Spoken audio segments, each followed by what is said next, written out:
All right, all praise, glory and honor is most certainly due to the Most High Elohim of the patriarchs Abraham, Isaac, and Jacob. I want to say peace to each and every one of you in the name of the Son, Yahushua Mashiach, who we know as Jesus Christ. So it's a blessing each and every single time that I can come before you to bring a message contained in His Word, and never do I count it as a light thing to do so. In today's message, I want to deal with a seemingly contradictory statement that is found in the book of Acts of the Apostles in chapter 12. And the question goes, why do you say Easter is pagan if Easter is mentioned in the Bible? And so I'm going to deal with that question right now. So here it is. Acts 12 and verse 4, it reads, "And when he had apprehended him, he put him in prison and delivered him to four quaternions of soldiers to keep him, intending after Easter to bring him forth to the people." And see, the question goes, why do you say Easter is pagan? It's mentioned in the Bible. Obviously, it's not pagan. Well, it doesn't take a lot of searching to answer this question. First and foremost, let's find out a little bit about Easter. Okay? So, Easter, now I'm not saying it was a pagan festival, but what you see historically. But the elements of it were rooted. Easter's rooted in pagan traditions, okay, customs, etc. And you see that clearly with the symbolism associated with Easter. For example, the egg. It's because it's about fertility. The egg, chicks, hares or bunnies, rabbits. The Easter egg hunt, which is a simulation or a reenactment of the reproduction cycle where children try to find the egg. They're like the sperm in the whole process of reproduction. So that is not biblical. So you must ask the question, where did it come from? Furthermore, if you look at the name of Easter, okay, it clearly, perhaps, well, I won't say perhaps, but it more than likely comes from Esther. Okay, so which is a pagan deity, pagan fertility deity. Furthermore, when you look at Easter in the Bible, and I'm going to read something to you from a couple of sources. The first is Nelson's Illustrated Bible Dictionary on page 333. It says, quote, "The only appearance of the word Easter," and it says KJV, that's King James Version, "is a mistranslation of Pascha, the Greek word for Passover." All right, now I'm going to read another source. This is from the International Standard Bible Encyclopedia, page 6. It says, "Easter, an anachronistic mistranslation of the Greek Pascha, in which the AV followed," now it's talking about translations, "followed such earlier versions as Tyndale and Coverdale. The Acts passage refers to the 7-day Passover festival, including the Feast of Unleavened Bread. It is reasonably certain that the New Testament contains no reference to a yearly celebration of the resurrection of Christ." Okay. Furthermore, you don't have the date of Easter until the Council of Nicaea in 325. So, what is this referring to? What it tells you, if you go to the Greek and actually look at the text, you see the word Pascha, which is Passover. So what is the significance of Passover? Well, notice what it says in verse 3, and then it becomes very clear. Acts 12 and verse 3, it says, "And because he saw it pleased the Jews, it's talking about Herod, he proceeded further to take Peter also." Then it says in parentheses, "Then were the days of unleavened bread." The Passover, okay, the Passover occurs just before the Feast of Unleavened Bread. It's the day before. So, again, this is a mistranslation. Again, all you have to do is look in the Greek and see that word was not there. So that would show you that. Let's go to Leviticus real quick, just to show you, because these are the feast days of the Lord. These days are still to be observed today, and they have tremendous significance spiritually. This is Leviticus, the 26th chapter. And when you see the feast days outlined, it says, I said Leviticus 26, excuse me, Leviticus 23.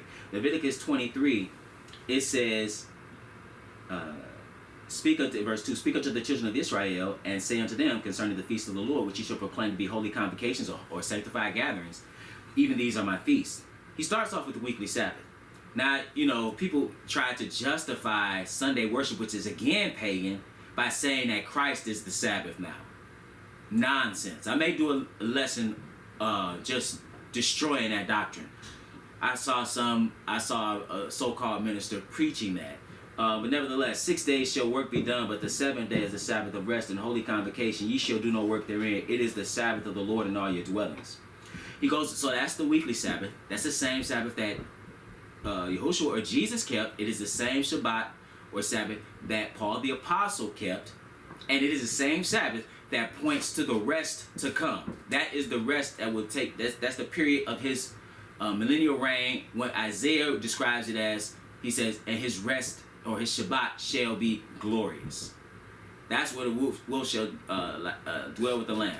And the lion shall lie down with the kid. But it says, these are the feasts of the Lord, even holy convocations, which ye shall proclaim in their seasons. Now these are the annual feasts. Now he doesn't say Easter. Verse 5, in the 14th day of the first month at even is the Lord's Passover. Now this is in the month Abib, which means green. This correlates, this is from the Hebrew calendar, because he gave them a new calendar.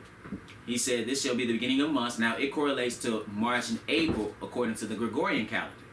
He goes on to say, and on the 15th day of the same month is the feast of unleavened bread unto the Lord. 7 days ye must eat unleavened bread. That very next day. And what does that show you? Once you come up under the blood of Christ, you must walk according to newness of life, which you can only know that by consuming his word and walking according to it. This is showing even how to gain salvation in the events that took place and his feast days, which are a shadow of things to come. So that's why it mentions the feast of unleavened bread right before verse 4 in Acts 12. And it is also oftentimes put together. There's a verse in the New Testament and the Gospels that kind of speaks to that a bit, but they run it together because the Passover was a preparation day as well for the Feast of Unleavened Bread. Okay, why is the Passover significant? Why isn't Easter? Well, Easter again is pagan. You know that from the symbolism. You know that because you can't find it truly in the Bible, in the text.